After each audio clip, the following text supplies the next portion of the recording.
Donc en fait, l'observation de la guerre aujourd'hui et des formes de conflictualité nous révèle que le cyber est devenu un enjeu majeur pour les forces armées.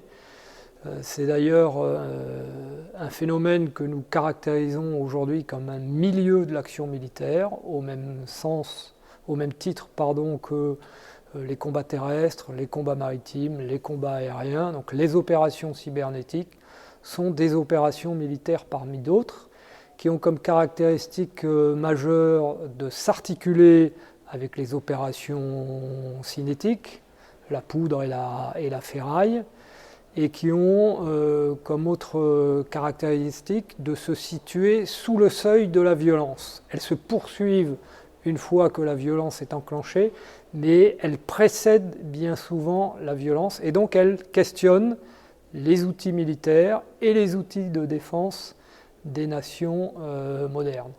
Et donc face à ce nouveau phénomène, les forces armées, comme la société civile, ont dû s'organiser pour se défendre.